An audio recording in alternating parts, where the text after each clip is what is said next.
I got one more point that I want to clarify for you all. I think it was in my first video I said it's a bad time to be a human being for lots of reasons, and right now I want to explain some of those reasons why I think it's a very dangerous and bad time to be a human being. Number one is nuclear power. If you watch Bill Nye the Science Guy, I know I watched that in my childhood. That's a pretty cool show.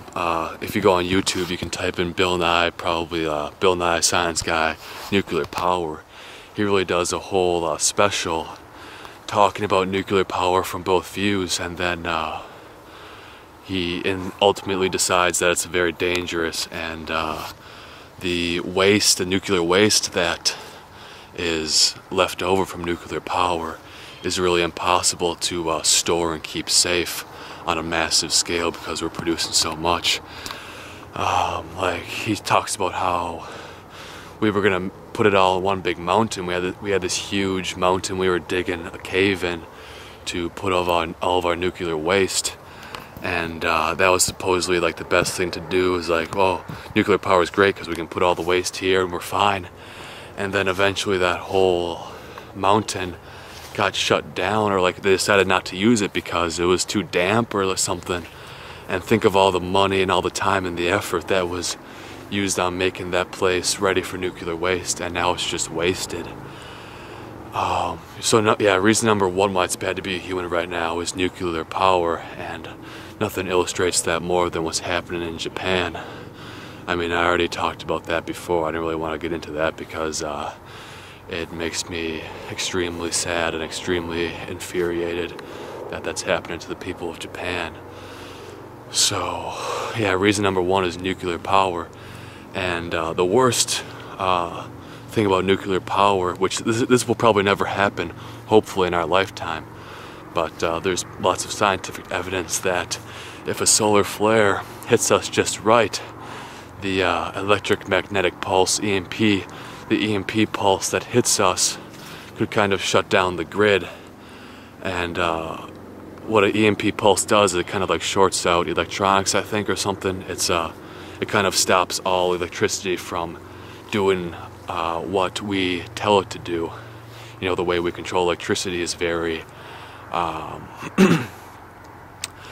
it's very easy to be destroyed or damaged. Even though we have lights on every night and we take comfort in that, it's possible that the grid could go down, and that's just more of me being straight paranoid.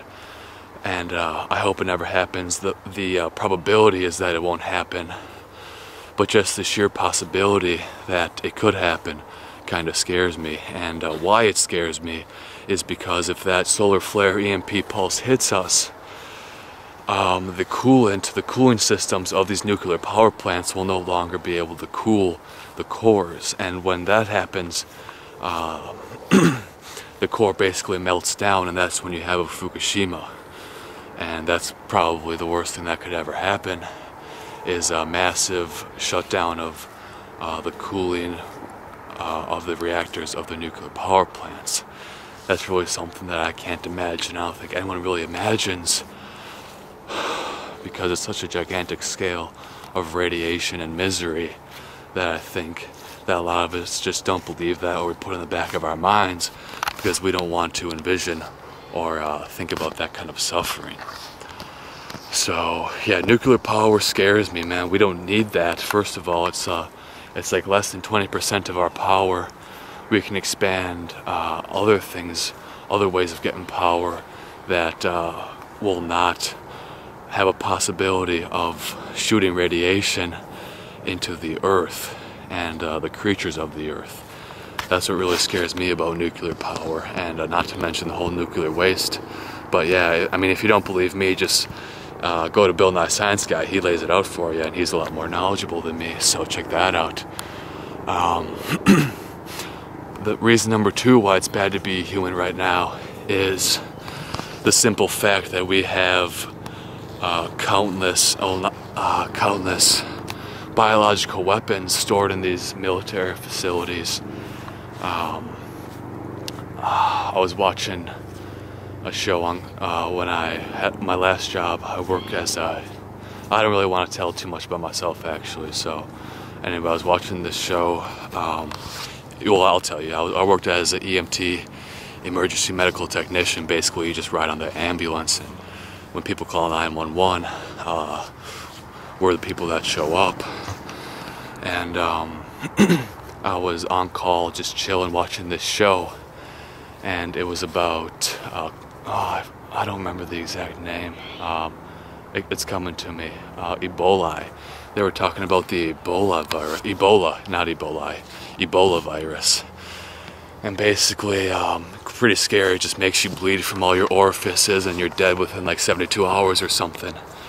And basically, what scares me is that we are keeping these viruses and biological weapons alive in these facilities.